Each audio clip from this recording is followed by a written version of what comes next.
यहाँ में क्या पता चल रहा है कि x जो है ना, अगर मैं x को ना 0 0 ले लूँ तो ये देखो क्या हो जाएगा।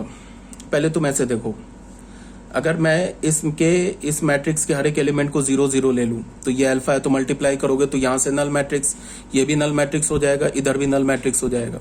इसका क्या मतलब है कि 0 0 जो है ना, जो हमने एक 2 by 2 ऑर्डर का मैट्रिक्स लिया जिसके हर एक एलिमेंट को 0 0 बोल दिया, ये भी क्या हो जाएगा, इसका भी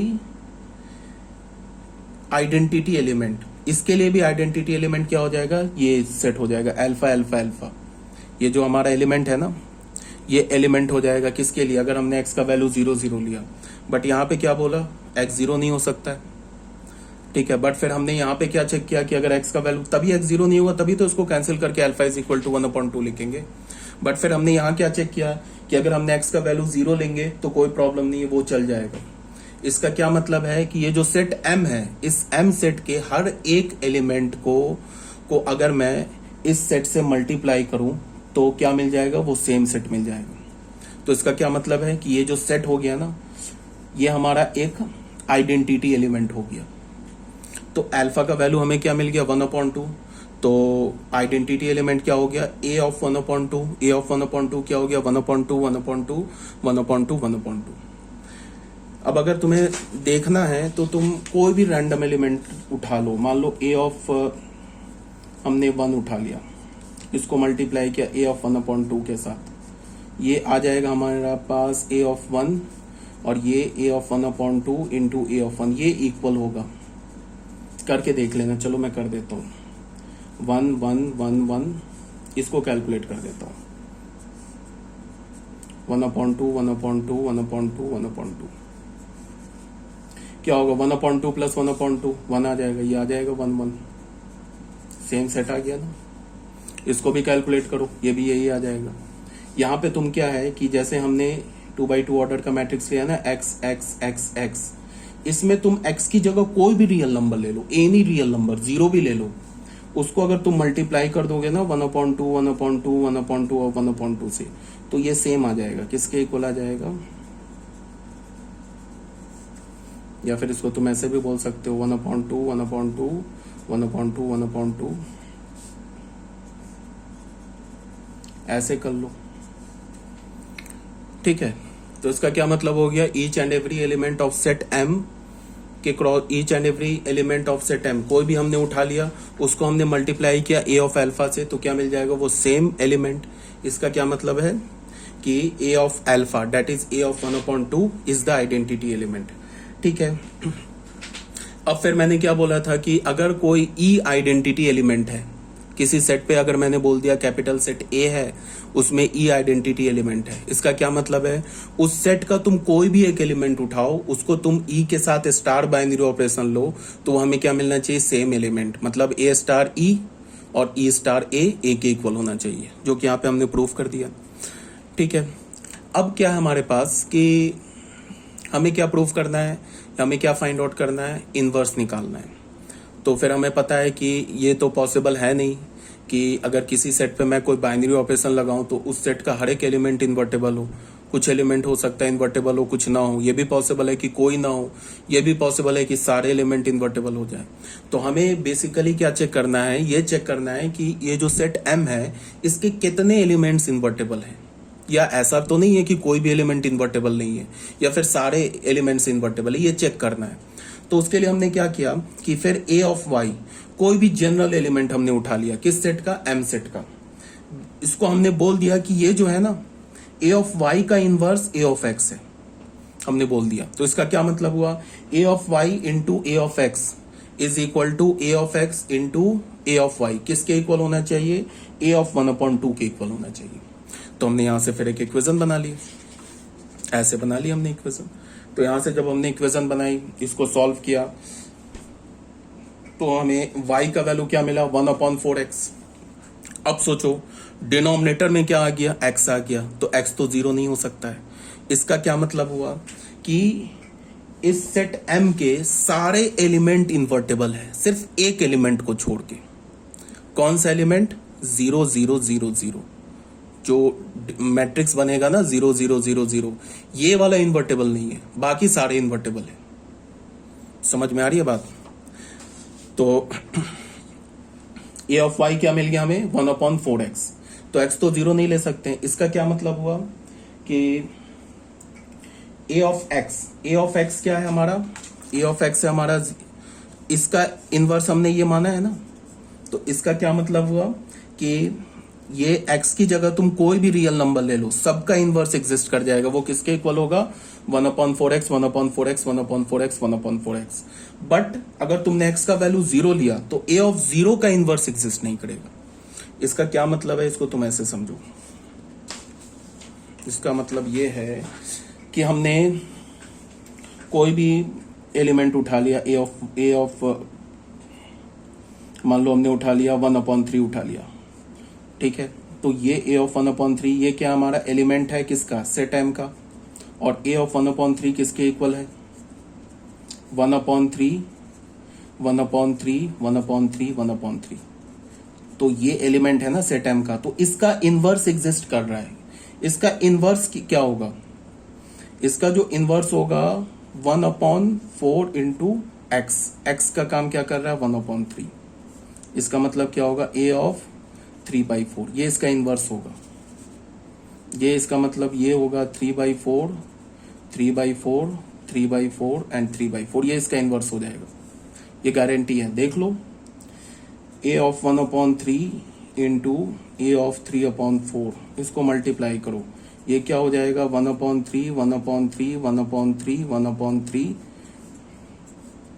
3/4 3/4 3/4 3/4। ये आ जाएगा। ये देख लो, इसको मल्टीप्लाई करोगे तो ये क्या हो जाएगा? ऐसे होगा ना, 1/3 इंटू 3/4 प्लस 1/3 इंटू 3/4। एक एलिमेंट आ गया, तो ये क्या हो जाएगा? 1/4 प्लस 1/4 तो क्या हो जाएगा? 1/2। ये भी एलिमेंट 1/2 आ गया, ये भी एलिमेंट 1/2। तो क्या हो गया हमारे पास? 1/2 1/2 1/2 1/2। ये किसके इक्वल हो गया? ए ऑफ 1/2। तो ये आ गया ना आइडेंटिटी एलिमेंट। फिर इसको तुम रिवर्स करके ए ऑफ 3/4 इंटू ए ऑफ 1/3, इसको भी मल्टीप्लाई करो, ये आ जाएगा ए ऑफ 1/2। इसका क्या मतलब? ये इन्वर्टेबल है। बट अगर तुमने ए ऑफ 0 का इनवर्स निकालने की कोशिश की तो फिर गड़बड़ हो जाएगा। ए ऑफ 0 क्या है हमारे पास? ए ऑफ 0 है ना, 0 0 0 0। तो इसका इनवर्स क्या हो जाएगा? ए ऑफ 1/4 इंटू 0। तो ये गड़बड़ हो गया ना यहाँ पे, ये तो मैट्रिक्स ही नहीं डिफाइंड होगा। ऐसे तो हम ए ऑफ 1/0 ऐसा तो एलिमेंट थोड़ा ना ले लेंगे, इसको ऐसे थोड़ा ना बोल देंगे 1/0 1/0 1/0 1/0। ये तो गलत है ना। इसका क्या मतलब है कि सेट एम के सारे एलिमेंट्स इन्वर्टेबल हैं, सिर्फ एक एलिमेंट को छोड़ के। वो एलिमेंट क्या है? एक 2x2 ऑर्डर का मैट्रिक्स है जिसके एलिमेंट्स क्या है? 0 0 0 0। ठीक है, ये बात आ गई होगी समझ में। अब बच्चों आ जाओ कंपोजिशन टेबल में। कंपोजिशन टेबल बिल्कुल आसान है। ये सब जो लैंग्वेज लिखा हुआ है एक बार तुम पढ़ लो, समझ में आता है तो ठीक है, नहीं समझ में आता छोड़ दो। अभी जब हम क्वेश्चन करेंगे तो समझ में आ जाएगा। एक बार मैं समझा देता हूँ।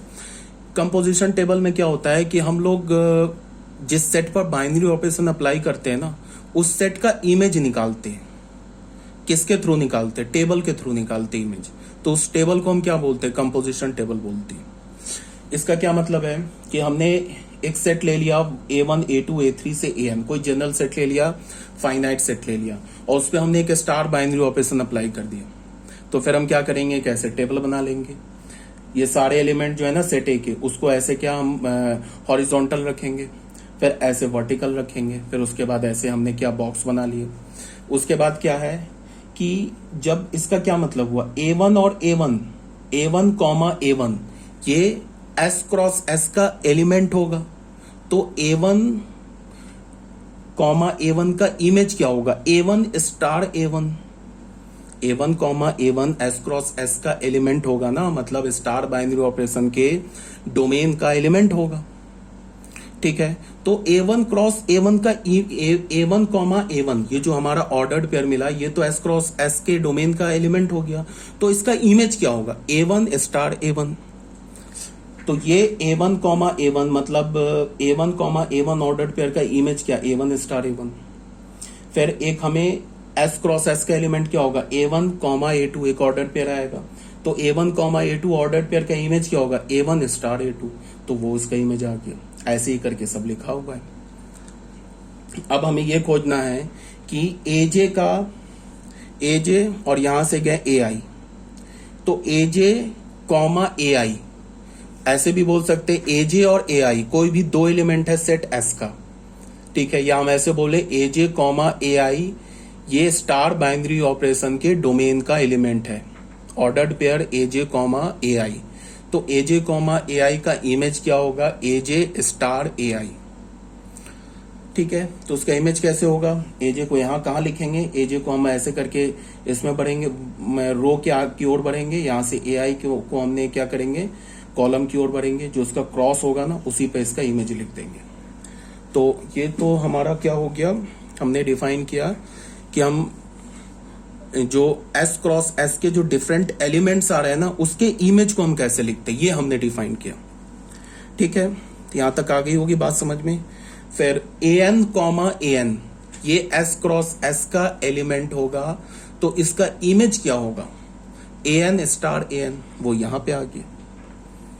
तो ऐसे करके लिखते हैं। अगर ये समझ में नहीं आ रहा है तो अभी टेंशन नहीं लो, अभी आगे जब हम क्वेश्चन अभी सॉल्व करेंगे ना तो उसमें क्लियर हो जाएगा। प्रॉपर्टी नंबर 1 इसमें क्या बोल रहा है, if all the entries of the table are elements of set S, ठीक है। अगर इस टेबल के अंदर ये सब जो लिखा है ना ये है क्या, AI स्टार A2 ये क्या है, AI कॉमा A2 जो डोमेन का एलिमेंट है उसका इमेज है।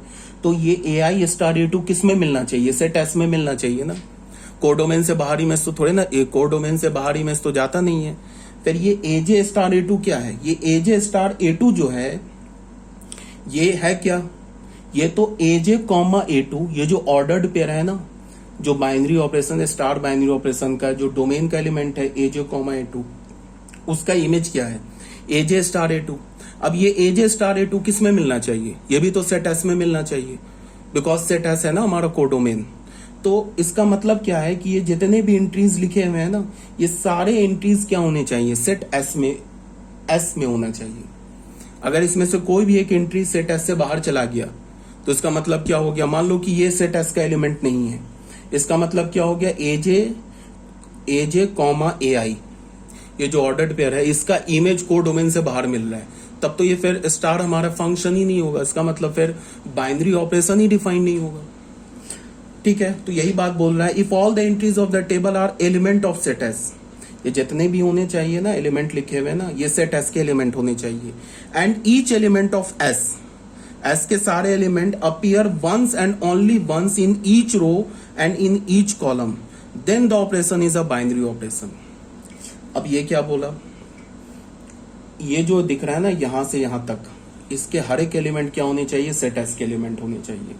अब ये जो हमारे पास वर्टिकल दिख रहा है और ये जो हॉरिजॉन्टल दिख रहा है इसके एलिमेंट क्या होने चाहिए, सेट एस के एलिमेंट होने चाहिए, और वो मतलब रिपीट नहीं करना चाहिए। मान लो यहाँ पे A1 और A2 की जगह भी मैं A1 डाल दूं तो देखो फिर क्या गड़बड़ हो जाएगा। A1 यहां से हम क्या करेंगे, A1 स्टार A1 मिल गया, फिर यहां भी A1 डाल दिया, A1 स्टार A1, तो A1 स्टार A1 दो बार आ गया ना, इसका मतलब उसके दो डिफरेंट इमेजेस आ गए, तब तो फिर वो फंक्शन ये बाइनरी ऑपरेशन नहीं होगा। इसका क्या मतलब है कि इस रो में और इस कॉलम में कोई भी एलिमेंट रिपीट नहीं होना चाहिए सेट एस का। हाँ अगर मान लो रिपीट हो रहा है और रिपीट होने के बाद भी सेम इमेज आ रहा है तब तो कोई बात नहीं है, ठीक है। तो सेम इमेज आ रहा है तो ऑब्वियस सी बात हम रिपीट क्यों करेंगे। इसका क्या मतलब है कि ये रो में क्या एलिमेंट होना चाहिए, कोई भी एलिमेंट A1 से लेके AN तक रिपीट नहीं होना चाहिए, इस कॉलम में कोई भी एलिमेंट A1 से लेके AN तक रिपीट नहीं होना चाहिए, और इसके बीच में ये जो टेबल बना के मैंने लिखा है इसका हर एक एलिमेंट किसका होना चाहिए, सेट एस का होना चाहिए। ये कंडीशन दे रखा है जो कि बहुत ऑब्वियस सी बात है। ये बात तुम्हें समझ में आया ना कि यहाँ पे मैंने अगर यहाँ पे A2 की जगह A1 डाल दूं तो फिर क्या हो जाएगा, A1 स्टार A1, इसका मतलब क्या हो जाएगा A1 कॉमा A1 का कोई इमेज होगा, फिर यहाँ भी A1 डाल दूँ तो A1 कॉमा A1 दूसरा ये इमेज आ जाएगा। तो अगर ये दोनों डिफरेंट इमेज आ रहा है तब तो ये फिर ऑपरेशन हमारा फंक्शन नहीं होगा, मतलब बाइनरी ऑपरेशन नहीं होगा। हाँ, सेम इमेज आ रहा है तब तो कोई दिक्कत नहीं है। ठीक है, तो ये हो गया हमारा प्रॉपर्टी नंबर 1। प्रॉपर्टी नंबर 2, और ये सब अगर मेरी बात नहीं समझ में आ रही है ना तो बिल्कुल टेंशन नहीं लो, अभी हम जब क्वेश्चन करेंगे ना तो ये सब क्लियर हो जाएगा, कहीं कोई डाउट नहीं होगा। अभी अगर ये जनरल बात नहीं आ रही है समझ में तो सेकेंड पॉइंट में क्या है, if the entries in the table are symmetric with respect to the diagonal then we say that binary operation star is commutative on S. इसका क्या मतलब है, ये ऐसे करके डायगोनल बनेगा, इस डायगोनल के ऊपर और इस डायगोनल के नीचे अगर एंट्री कॉमन आए मतलब सिमेट्रिक हो तो हम क्या बोलेंगे कि जो बाइनरी ऑपरेशन स्टार है वो कम्यूटेटिव है। क्या बोला, जैसे ये डायगोनल बनेगा ना, डायगोनल हमेशा ऐसे लेते हैं, तो ये जो डायगोनल होगा इस डायगोनल के ऊपर वाला एलिमेंट और नीचे वाला एलिमेंट अगर सिमेट्रिक हो तो हम बोलेंगे कि जो बाइनरी ऑपरेशन स्टार है वो कम्यूटेटिव है। ठीक है, अब क्या बोल रहा है थर्ड पॉइंट में, if the row headed by an element say a j coincide with the row at the top and the column headed by a j coincide at the column on extreme left then a j extreme left. ठीक है, then a j is the identity element on S for the binary operation star on S. इसका क्या मतलब हुआ ये समझो, ये एजे हम अगर मान लो ये एजे है, यहां हमने लिया ये एजे लिया, ठीक है, ये एजे जो है ना इसके क्रॉसपॉन्डिंग रो कॉलम क्या बन रहा है, ये कॉलम बन रहा है ना, ये कॉलम कॉन्साइड कर जाए इस कॉलम पे, इस कॉलम से जो एक्सट्रीम लेफ्ट में जो कॉलम है ना उसके साथ कॉन्साइड कर जाए, और ये एजे के क्रॉसपॉन्डिंग जो हमारा रो बन रहा है ये रो किसके साथ कॉन्साइड कर जाए, जो ऊपर हमारा जो ये रो है ना इसके साथ कॉन्साइड कर जाए। तो इसका क्या मतलब होगा कि जो एजे होगा वो हमारा आइडेंटिटी एलिमेंट होगा, ये बोला जा रहा है। एक बार फिर से, ये एजे है, ठीक है, या फिर ये ए आई है, ए आई के क्रॉसपॉन्डिंग ये हमारा कॉलम बन रहा है, ये कॉलम एक्सट्रीम लेफ्ट में जो कॉलम है इसके साथ कॉन्साइड कर जाए, और यहाँ पे ए आई के क्रॉसपॉन्डिंग ये रो बन रहा है, ये रो एक्सट्रीम जो हमारे सबसे ऊपर जो रो है उसके साथ कॉन्साइड कर जाए, तो फिर केस में क्या हो जाएगा, ए आई हमारा क्या हो जाएगा, आइडेंटिटी एलिमेंट हो जाएगा। ये बोला जा रहा है पॉइंट नंबर 3 में। अब आ जाओ पॉइंट नंबर 4 में। इसमें क्या बोल रहा है, if each row except the topmost row or each column except the leftmost column contain the identity element then every element of S is invertible with respect to a star। हमने identity element खोज लिया, उसके बाद क्या है, इस रो को हटाओ, इस कॉलम को हटाओ, ये जो बीच में बन रहा है ना इस रो के हर एक रो में तुम्हें वो आइडेंटिटी एलिमेंट मिल जाए और हर एक कॉलम में आइडेंटिटी एलिमेंट मिल जाए। इससे क्या पता चलेगा कि हर एक एलिमेंट इन्वर्टेबल हो जाएगा। कंडीशन क्या बोला, सबसे टॉप पे जो हमारा रो है उसको छोड़ दो, सबसे लेफ्ट में जो हमारा कॉलम है उसको छोड़ दो, इसके बीच में हर एक रो हर एक कॉलम के बीच में अगर तुम्हें आइडेंटिटी एलिमेंट दिख गया, ठीक है, तो इसका क्या मतलब होगा, each and every element of set S is invertible, हर एक एलिमेंट सेट एस का इन्वर्टेबल है, ये पता चल जाएगा।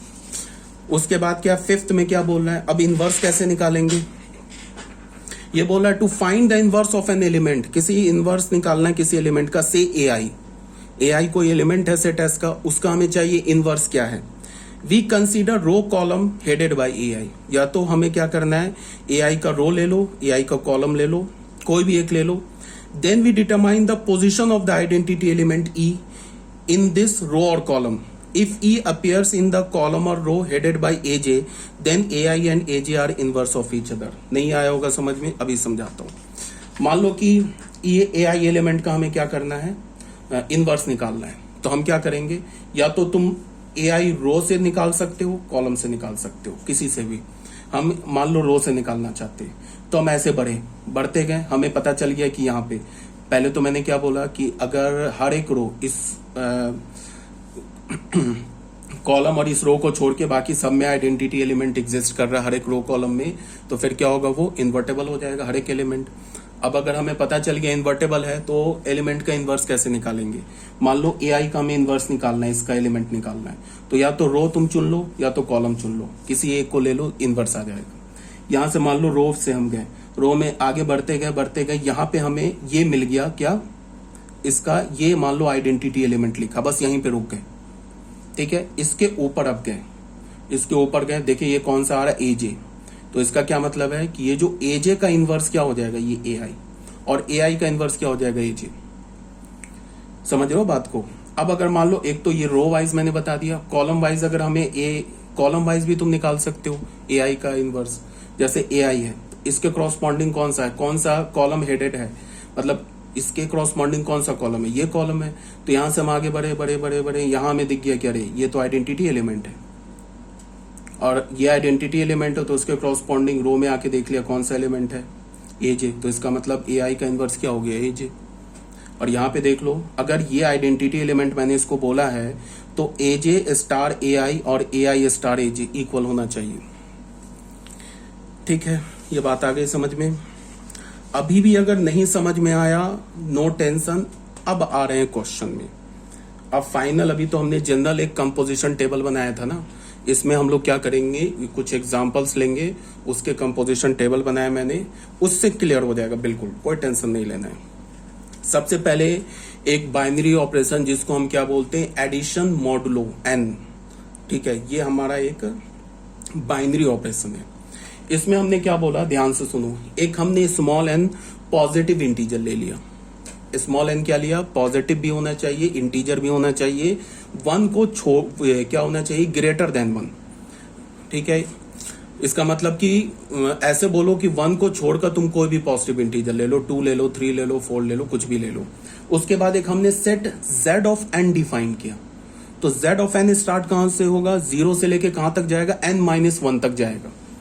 ठीक है, जैसे मान लो कि अगर हमने n का वैल्यू 5 ले लिया ना, तो z ऑफ 4 कहां तक जाएगा, z ऑफ 4 जाएगा 0, 1, 2, 3, 4 तक जाएगा।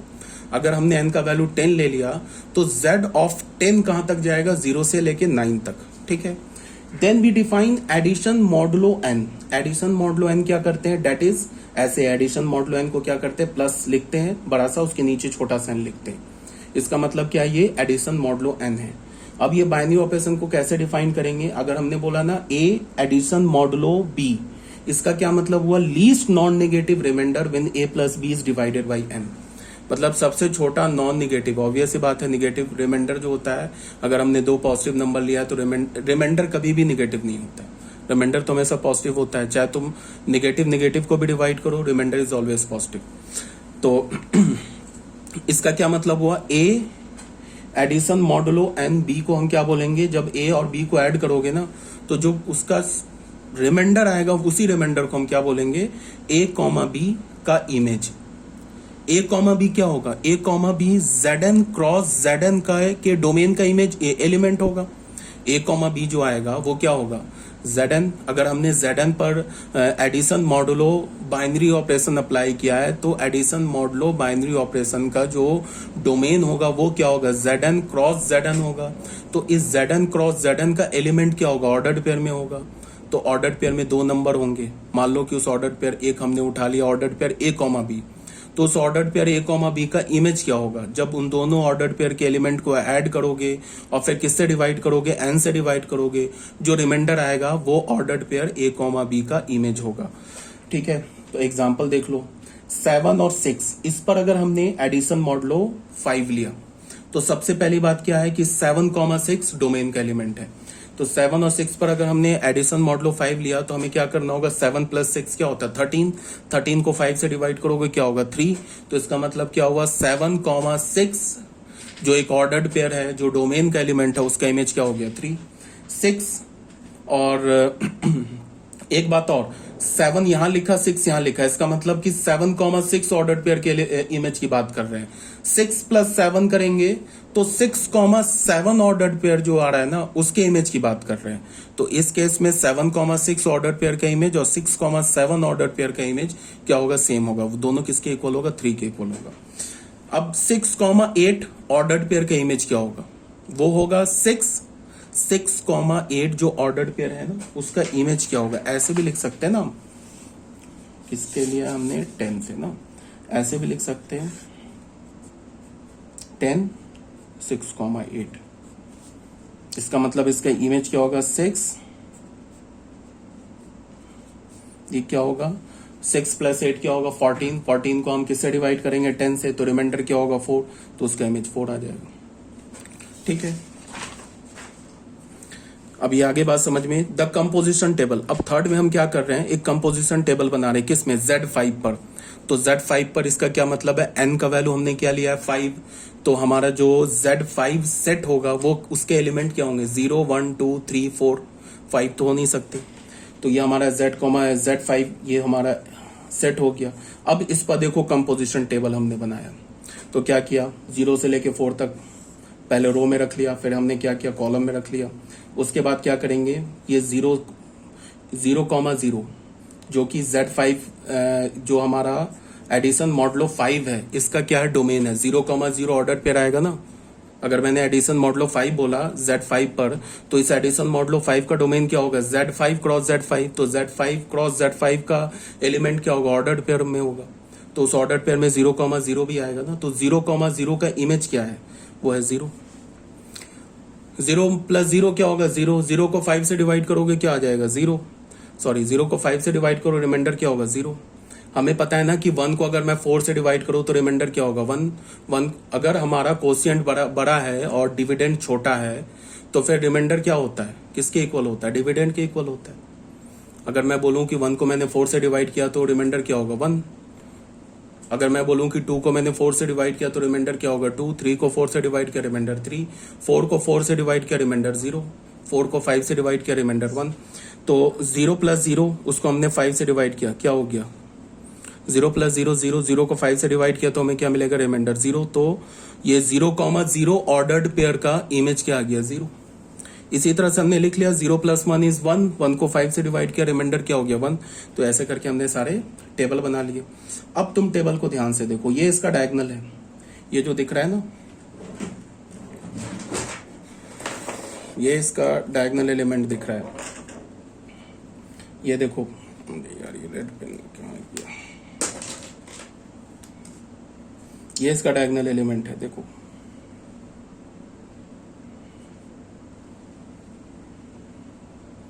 पहले तुम डायगोनल के ऊपर देखो, फिर डायगोनल के नीचे देखो, ऊपर देखो नीचे देखो, सिमेट्रिक है देखो 1 3 0 2 1 3 0 2 2 4 1 2 4 1 3 4 2 4 1 फिर 3 0 फिर 3 0 फिर 4 4, सिमेट्रिक है।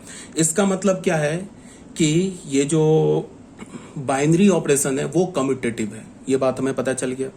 उसके बाद फिर क्या है, कम्यूटेटिव है। उसके बाद फिर हम क्या बोलेंगे, आइडेंटिटी एलिमेंट कैसे निकालेंगे।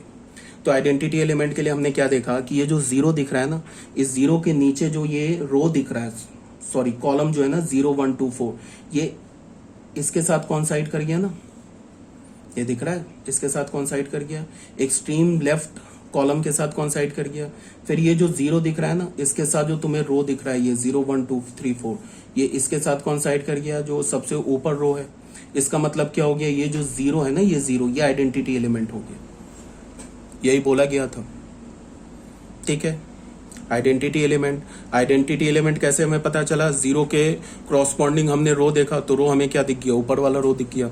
0 के क्रॉसपॉन्डिंग कॉलम देखा, हमें लेफ्ट मोस्ट कॉलम दिख गया, तो हम क्या बोले 0 इज द आइडेंटिटी एलिमेंट।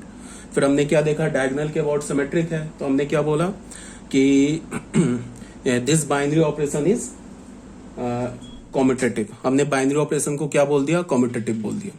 ठीक है, अब आ जाते हैं 0 को देखते हैं। देखो तुम कोई भी रो देखो, इस रो में एक 0, यहां भी 0, यहां भी 0, यहां भी 0, यहां भी 0, कॉलम वाइज देखो हर में एक एक 0 दिख जाएगा। इसका क्या मतलब है कि हर एक एलिमेंट इन्वर्टेबल है इसका।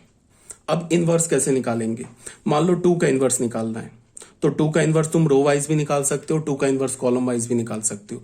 रो वाइज कैसे निकालेंगे, देख लो यहां से 2 गए, आगे बढ़े बढ़े, यहां मिला आइडेंटिटी एलिमेंट, इस आइडेंटिटी एलिमेंट से ऊपर गए, यहां में मिला 3, तो इसका क्या मतलब है कि 2 का इनवर्स 3 है।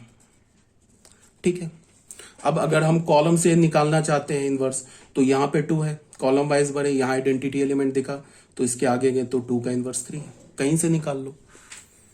अगर मान लो हमें 4 का इनवर्स निकालना है, रो से निकालेंगे, तो यहां गए 0, 0 के ऊपर गए 1, तो 4 का इनवर्स 1 हो गया। कॉलम वाइज 4 का निकालना है, यहाँ पे 0, यहाँ 1, तो 4 का इनवर्स 1 हो गया। तो 1 का इनवर्स 4 हो गया, 4 का इनवर्स 1 हो गया, ऐसे करके निकाल सकते हो। ठीक है ना। तो ये बात क्लियर होनी चाहिए। वही बात जो है ना, ये इतना लंबा चौड़ा जो लिखा है ना, जो भी तुम्हें समझाया है, वही बात यहाँ पे लिखा हुआ है।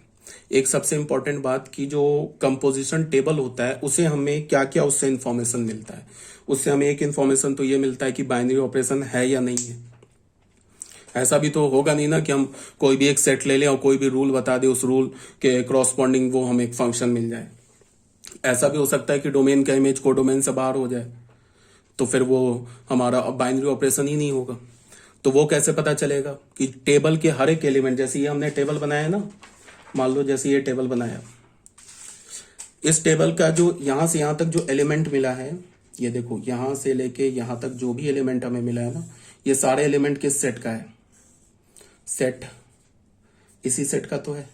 कोई भी एक एलिमेंट अगर इस सेट से बाहर आ जाता तो फिर ये बाइनरी ऑपरेशन नहीं होता। इधर एक्सट्रीम लेफ्ट में जो कॉलम है और सबसे ऊपर जो रो है, इसका कोई भी एक एलिमेंट रिपीट हो जाएगा तो फिर ये बाइनरी ऑपरेशन नहीं होगा। तो सबसे पहला इंफॉर्मेशन कंपोजिशन टेबल से हमें क्या मिलता है कि बाइनरी ऑपरेशन है या नहीं है, पहला इंफॉर्मेशन। दूसरा इंफॉर्मेशन क्या मिलता है, कम्यूटेटिव है बाइनरी ऑपरेशन या नहीं है।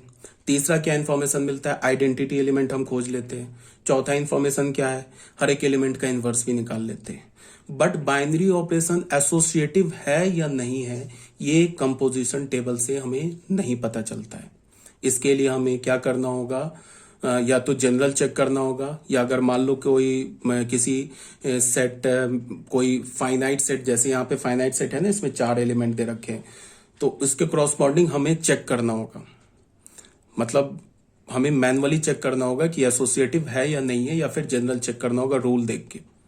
रूल देख के कैसे करेंगे, star b bracket star c is equal to a star bracket b star c. ये देख लेंगे सारे एबीसी के लिए अगर ट्रू है तो एसोसिएटिव है, किसी एबीसी के लिए अगर कोई भी एबीसी मिल गया जिसके लिए ट्रू नहीं है तो फिर एसोसिएटिव नहीं है। तो कंपोजिशन टेबल से हमें बाइनरी ऑपरेशन एसोसिएटिव है या नहीं है ये नहीं पता चलता है। कॉम्यूटेटिव पता चल जाता है, आइडेंटिटी एलिमेंट पता चल जाता है, बाइनरी ऑपरेशन है या नहीं ये पता चल जाता है, फिर कौन कौन से एलिमेंट इन्वर्टेबल है ये पता चल जाता है। अगर सारे रो कॉलम में आइडेंटिटी एलिमेंट आ गया तो इसका क्या मतलब है कि उस बाइनरी ऑपरेशन के का हर एक एलिमेंट क्या होगा, इन्वर्टेबल होगा। ठीक है, यहां तक ये क्लियर है।